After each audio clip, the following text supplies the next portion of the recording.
beautiful, sunny.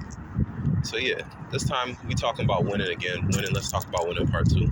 And I notice a lot of times people, when it comes to winning, people only consider winning in the short term and not in the long term.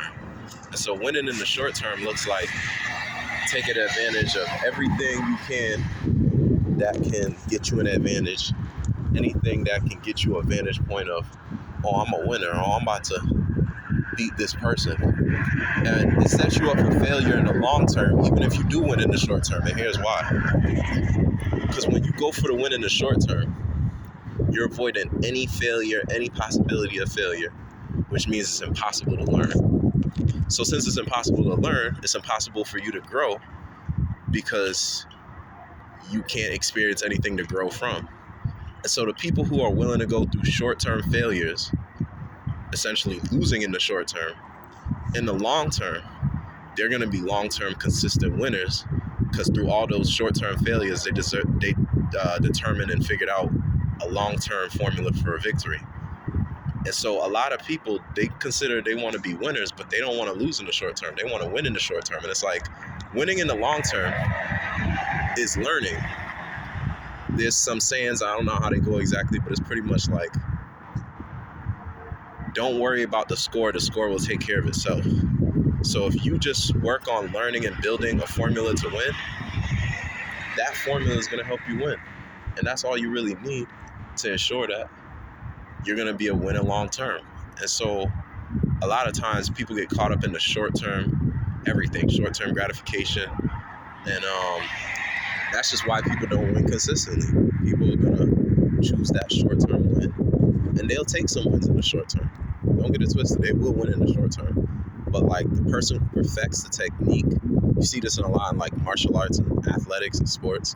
The person who uses brute force wins in the short term, but the person who masters technique wins in the long term. You see this in like really anything that requires mastery. You know what I mean? People who are invested in the markets, trading in the markets. Some people who do some short-term tricks, it'll help them get by, but it's not going to help them build something that can last for a long time. So I think people get twisted with winning in the short term and mixing it up with winning in the long term. And winning in the long term looks like losing in the short term and learning in the long term. And obviously learning it involves losing, learning lessons, and growing from it. And I think a lot of times people just gotta be comfortable with losing. And like I said, this is a video series from me to me. So I'm going through this lesson in real time where I'm learning it's okay to lose in the short term, just win in the long term. Learn from the lessons you're experiencing so that way you can learn in the long term. And therefore, I will position myself to win consistently in the long term.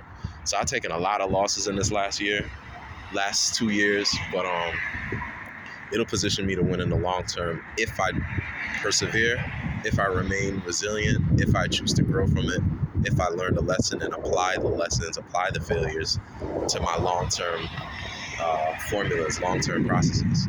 That's pretty much all I wanted to say, Understand that learning for the long term is winning in the long term. Winning in the long term is not going straight for the victory, it's learning. And then when you learn, then you can apply pressure in the short term after spending a long-term period of learning.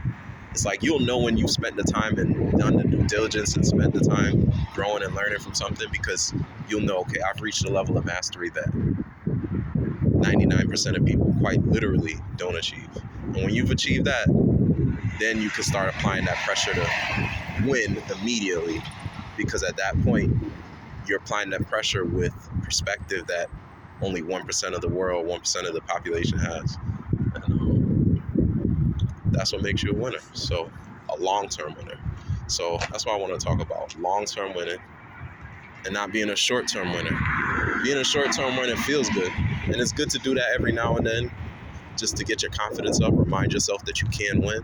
But being a short-term winner, only living a life, a routine, a discipline of short-term winning applications will make you a loser long-term. So I wanted to talk about winning again. There's a lot of ways to talk about winning, but that was one I had to definitely cover. So we out.